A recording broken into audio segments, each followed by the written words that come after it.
नमस्कार, खबरों के इस बुलेटिन में तुहाडा स्वागत है। मैं तुहानूं पहला पेश ने चौड़ियां खबरां। प्रधानमंत्री नरेंद्र मोदी ने तेलंगाना में 56,000 करोड़ रुपए की लागत के प्रोजेक्टों का किया उद्घाटन ते रखिया नींह पत्थर। कहा यह प्रोजेक्ट सूबे समेत देश के होरनां हिस्सियां विच विकास का नवा अध्याय लिखणगे। सुप्रीम कोर्ट ने वोट बदले पैसे लैण दे अपने पुराने फैसले नूं पलटिया। कहा रिश्वत लैके सांसद या विधायक सदन विच विशेष अधिकार का दावा नहीं कर सकता।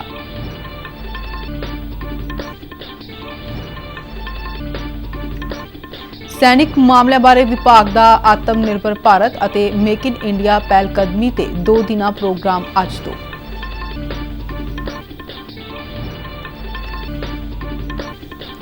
विरोधी धिर दे रौले रप्पे दौरान पंजाब विधान सभा का बजट इजलास जारी। भलके पेश किया जाएगा सूबे का बजट। देश भर में 3 दिन राष्ट्रीय पल्स पोलियो मुहिम जारी। कल पहले दिन जलंधर में 96,000 तो वध बच्चों को पोलियो दीयां बूंदां पिलाईयां गईयां। ते हुण खबरां विस्तार नाल।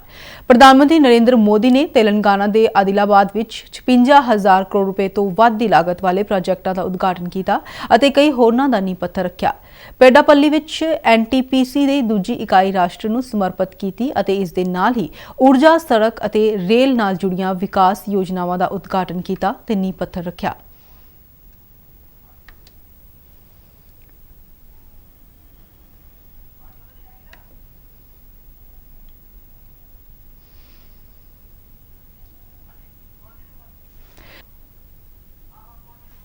इस मौके अपने संबोधन में प्रधानमंत्री नरेंद्र मोदी ने कहा कि यह प्रोजेक्ट तेलंगाना समेत देश के होरनां सूबियां विच विकास का एक नवा चैप्टर लिखणगे। प्रधानमंत्री ने कहा कि आदिलाबाद विच विकास की नवी धारा वह रही है और अज शुरू हुईयां योजनावां नाल सूबे के लोकां नूं वधेरे लाभ होवेगा। उन्होंने कहा कि इन्हां प्रोजेक्टां नाल रोजगार के हज़ारां मौके पैदा होणगे।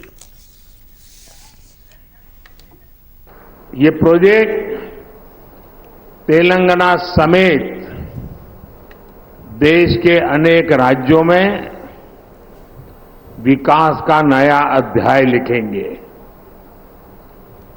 इनमें ऊर्जा से जुड़े कई बड़े प्रोजेक्ट्स हैं। पर्यावरण की रक्षा के लिए किए जा रहे कार्य है और तेलंगाना में आधुनिक रोड नेटवर्क विकसित करने वाले हाईवेज भी है। मैं तेलंगाना के मेरे भाइयों बहनों को और साथ ही सभी देशवासियों को इन परियोजनाओं के लिए बहुत बहुत बधाई देता हूं। सुप्रीम कोर्ट ने वोट बदले नोट मामले में अज अपने पुराने फैसले नूं पलटदियां एक इतिहासिक फैसला दिता है। सर्वोच्च अदालत ने कहा है कि सांसदां ते विधायकां नूं रिश्वत लैण दे मामले में किसी तरह की भी छूट नहीं दी जा सकती क्योंकि यह विशेष अधिकार के तहत नहीं आता। सुप्रीम कोर्ट के चीफ जस्टिस DY चंद्रचूड़ की प्रधानगी वाली 7 जजां की बेंच ने इकमत नाल यह फैसला दिता कि इस गल नाल कोई फर्क नहीं पैंदा कि रिश्वत लैण वाले ने रिश्वत बदले वोट दिता जां नहीं। विशेष अधिकार सदन के सांझे कामकाज नाल जुड़े विषय लई ਅਤੇ वोट ਲਈ रिश्वत ਲੈਣਾ सदन के कामकाज का हिस्सा नहीं है। अदालत ने स्पष्ट किया कि रिश्वत लैण के मामले में कोई छूट नहीं दी जा सकती और उस उपर भ्रिष्टाचार का मुकदमा चलेगा। सुप्रीम कोर्ट के इस फैसले का सीधा असर झारखंड मुक्ति मोर्चा की विधायक सीता सोरेन ते होवेगा जिन्हां ने विधायक हुंदियां रिश्वत लैके साल 2012 में राज सभा की चोण दौरान वोट पाउण के मामले में राहत मंगी सी। रक्षा मंत्री राजनाथ सिंह अज डेफ कनैक्ट 2024 का उद्घाटन करेंगे। डेफ कनैक्ट देश के रक्षा नवाचार नूं हुलारा देने वाली एक महत्वपूर्ण उपलब्धि होगी। इस समागम का उद्देश्य सार्थक संपर्क नूं हुलारा देना है। यह हथियारबंद बलों, रक्षा उद्योग, स्टार्टअप, सिक्ख्या विद्वानां अते नीति घाड़ियां समेत प्रमुख हितधारकां नूं एकजुट करेगा। इसका एक होर उद्देश्य अति आधुनिक तकनोलॉजियां का प्रदर्शन करना अते इन्हां दे इस्तेमाल नूं उत्साहित करना है। इस नाल रक्षा खेत्र विच सहयोग नूं उत्साह मिलेगा। सैनिक मामलों बारे विभाग अज तो आत्मनिर्भर भारत और मेक इन इंडिया पहलकदमी ते 2 दिना ब्रेन ਸਟਾਰਮਿਕ ਪ੍ਰੋਗਰਾਮ ਦਾ ਆਯੋਜਨ ਕਰੇਗਾ। Chief of defence staff general Anil Chauhan ਇਸ ਪ੍ਰੋਗਰਾਮ ਦੌਰਾਨ ਸੈਸ਼ਨਾਂ ਦੀ ਪ੍ਰਧਾਨਗੀ ਕਰਨਗੇ, ਜਦਕਿ ਰੱਖਿਆ ਸਕੱਤਰ ਗਿਰਿਧਰ ਅਰਮਾਨੇ ਮੁੱਖ ਭਾਸ਼ਣ ਦੇਣਗੇ। ਰੱਖਿਆ ਮੰਤਰਾਲੇ ਅਨੁਸਾਰ ਇਸ ਸਮਾਗਮ ਵਿੱਚ ਚੁਣੌਤੀਆਂ ਦੀ ਪਛਾਣ ਤੋਂ ਲੈ ਕੇ ਹਥਿਆਰਬੰਦ ਬਲਾਂ ਦੇ ਸਵਦੇਸ਼ੀਕਰਨ ਸੰਬੰਧੀ ਯਤਨਾਂ ਨੂੰ ਹੁਲਾਰਾ ਦੇਣ ਦੇ ਮੁੱਦਿਆਂ ਤੇ ਵਿਚਾਰ ਵਟਾਂਦਰਾ ਕੀਤਾ ਜਾਵੇਗਾ। ਇਸ ਤੋਂ ਇਲਾਵਾ ਹਥਿਆਰਬੰਦ ਬਲਾਂ ਨੇ ਰੱਖ-ਰਖਾਅ, ਮੁਰੰਮਤ ਅਤੇ ਓਵਰਆਲ ਸਹੂਲਤਾਂ ਬਣਾਉਣ ਅਤੇ ਵਧਾਉਣ ਲਈ ਵੀ ਇੱਕ ਮਹੱਤਵਪੂਰਨ ਪ੍ਰੋਗਰਾਮ ਉਲੀਕਿਆ ਜਾਵੇਗਾ। ਭਾਰਤੀ ਜਲ ਸੈਨਾ ਕੋਚੀ ਵਿੱਚ INS ਗਰੂੜ ਵਿੱਚ ਸ਼ਾਮਲ ਕੀਤੇ ਗਏ MH-60 RC hoc multi rule helicopter ਨੂੰ ਬੁੱਧਵਾਰ ਨੂੰ ਸੰਚਾਲਿਤ ਕਰੇਗੀ।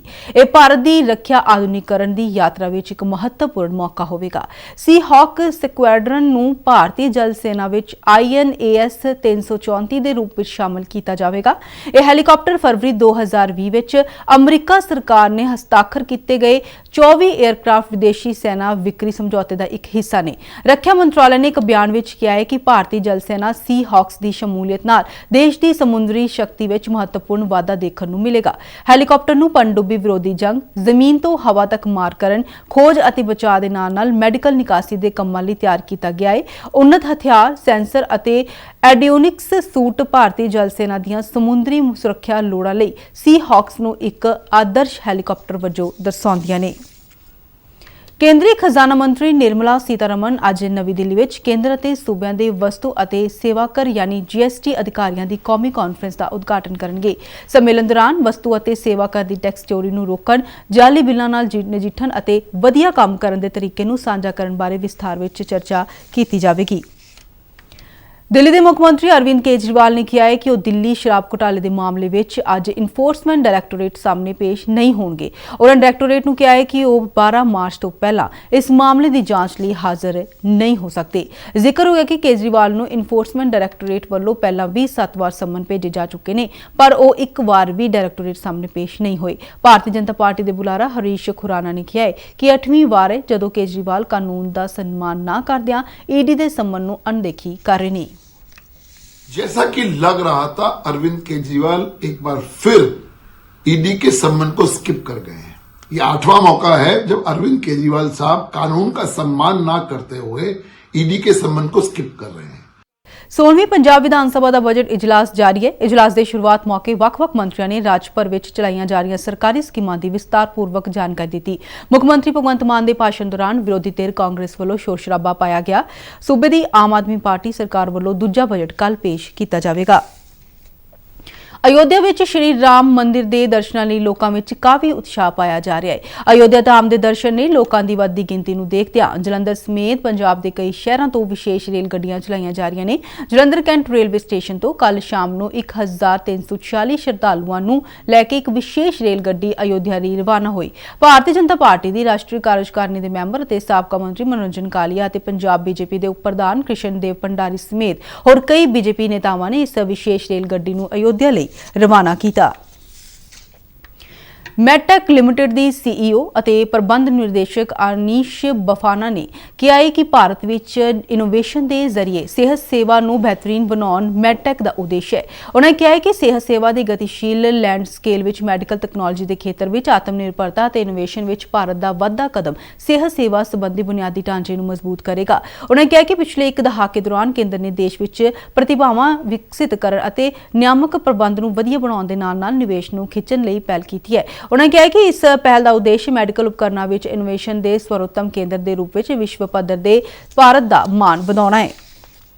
ਪੰਜਾਬ ਦੇ ਸਿਹਤ ਤੇ ਪਰਿਵਾਰ ਭਲਾਈ ਮਹਿਕਮੇ ਵੱਲੋਂ ਰਾਸ਼ਟਰੀ ਪਲਸ ਪੋਲੀਓ ਪ੍ਰੋਗਰਾਮ 2024 ਅਧੀਨ ਪੰਜਾਬ ਦੇ ਸਾਰੇ ਹੀ ਸ਼ਹਿਰਾਂ ਵਿੱਚ 5 ਸਾਲ ਤੱਕ ਦੇ ਬੱਚਿਆਂ ਨੂੰ ਪੋਲੀਓ ਬੂੰਦਾਂ ਪਿਲਾਉਣ ਦਾ ਕੰਮ ਸ਼ੁਰੂ ਕੀਤਾ ਗਿਆ ਹੈ। ਪਹਿਲੇ ਦਿਨ ਕੱਲ੍ਹ ਜਲੰਧਰ ਵਿੱਚ 96,000 ਤੋਂ ਵੱਧ ਬੱਚਿਆਂ ਨੂੰ ਪੋਲੀਓ ਬੂੰਦਾਂ ਪਿਲਾਈਆਂ ਗਈਆਂ। ਮਹਿਕਮੇ ਦੇ deputy director doctor Raman Sharma ਨੇ ਦੱਸਿਆ ਕਿ ਜਿਨ੍ਹਾਂ ਬੱਚਿਆਂ ਨੂੰ ਇਹ ਬੂੰਦਾਂ ਨਹੀਂ ਪਿਲਾਈਆਂ ਗਈਆਂ ਨੇ ਉਹਨਾਂ ਨੂੰ ਮੰਗਲਵਾਰ ਤੱਕ ਘਰ-ਘਰ ਜਾ ਕੇ ਪੋਲੀਓ ਬੂੰਦਾਂ ਪਿਲਾਈਆਂ ਜਾਣਗੀਆਂ। ਉਹਨਾਂ ਨੇ ਕਿਹਾ ਕਿ ਜੇਕਰ ਇਹਨਾਂ ਦਿਨਾਂ ਦੌਰਾਨ ਵੀ ਕੋਈ ਬੱਚਾ ਪੋਲੀਓ ਬੂੰਦਾਂ ਤੋਂ ਵਾਂਝਾ ਰਹਿ ਜਾਂਦਾ ਹੈ ਤਾਂ ਕੈਂਪ ਦੀ ਤਾਰੀਖ ਅੱਗੇ ਵਧਾਈ ਜਾ ਸਕਦੀ ਹੈ। ਉਹਨਾਂ ਨੇ ਦੱਸਿਆ ਕਿ ਸੂਬੇ ਦੇ ਸਾਰੇ ਜ਼ਿਲ੍ਹਿਆਂ ਵਿੱਚ ਪੋਲੀਓ ਬੂੰਦਾਂ ਪਿਲਾਉਣ ਲਈ 2249 ਟੀਮਾਂ ਤੈਨਾਤ ਕੀਤੀਆਂ ਗਈਆਂ ਨੇ ਅਤੇ 55 ਮੋਬਾਈਲ ਟੀਮਾਂ ਦਾ ਵੀ ਗਠਨ ਕੀਤਾ ਗਿਆ ਹੈ। ਸੀਮਾ ਸੁਰੱਖਿਆ ਬਲ ਨੇ ਮਨੁੱਖੀ ਆਧਾਰ ਤੇ ਇੱਕ ਪਾਕਿਸਤਾਨੀ ਨਾਗਰਿਕ ਨੂੰ ਜੋ ਭੁੱਲ ਭੁਲੇਖੇ ਸੀਮਾ ਪਾਰ ਕਰਕੇ ਭਾਰਤੀ ਖੇਤਰ ਵਿੱਚ ਦਾਖਲ ਹੋ ਗਿਆ ਸੀ ਨੂੰ ਫਿਰੋਜ਼ਪੁਰ ਸੈਕਟਰ ਨਾਲ ਲੱਗਦੀ ਸੀਮਾ ਤੇ ਪਾਕਿਸਤਾਨੀ ਰੇਂਜਰਾਂ ਦੇ ਹਵਾਲੇ ਕਰ ਦਿੱਤਾ। ਸੀਮਾ ਸੁਰੱਖਿਆ ਬਲ ਦੇ ਇੱਕ ਅਧਿਕਾਰੀ ਨੇ ਦੱਸਿਆ ਹੈ ਕਿ ਇਹ ਪਾਕਿਸਤਾਨੀ ਨਾਗਰਿਕ ਬੀਤੇ ਦਿਨੀ ਕੰਡਿਆਲੀ ਤਾਰ ਨੂੰ ਪਾਰ ਕਰਕੇ ਭਾਰਤੀ ਖੇਤਰ ਵਿੱਚ ਆ ਗਿਆ ਸੀ, ਜਿਸ ਨੂੰ ਅਲਰਟ ਜਵਾਨਾਂ ਨੇ ਆਪਣੀ ਹਿਰਾਸਤ ਵਿੱਚ ਲੈ ਲਿਆ। ਪੁੱਛਗਿੱਛ ਅਤੇ ਤਲਾਸ਼ੀ ਦੌਰਾਨ ਉਸ ਕੋਲੋਂ ਕੋਈ ਵੀ ਇਤਰਾਜ਼ਯੋਗ ਸਮੱਗਰੀ ਜਾਂ ਚੀਜ਼ਾਂ ਬਰਾਮਦ ਨਹੀਂ ਹੋਈਆਂ। ਪਾਕਿਸਤਾਨੀ ਰੇਂਜਰਾਂ ਨਾਲ ਹੋਈ ਫਲੈਗ ਮੀਟਿੰਗ ਦੌਰਾਨ ਸੀਮਾ ਸੁਰੱਖਿਆ ਬਲ ਦੇ ਅਧਿਕਾਰੀਆਂ ਨੇ ਇਸ ਘਟਨਾ ਤੇ ਚਿੰਤਾ ਜ਼ਾਹਰ ਕੀਤੀ ਅਤੇ ਮਨੁੱਖੀ ਆਧਾਰ ਤੇ ਹਿਰਾਸਤ ਵਿੱਚ ਚਲੇ ਗਏ ਪਾਕਿਸਤਾਨੀ ਨਾਗਰਿਕ ਨੂੰ ਰੇਂਜਰਾਂ ਦੇ ਹਵਾਲੇ ਕਰ ਦਿੱਤਾ। ਇਸ ਦੇ ਨਾਲ ਹੀ ਖਬਰਾਂ ਦਾ ਬੁਲੇਟਿਨ ਖਤਮ ਹੁੰਦਾ ਹੈ। ਇਜਾਜ਼ਤ ਦਿਓ, ਨਮਸਕਾਰ।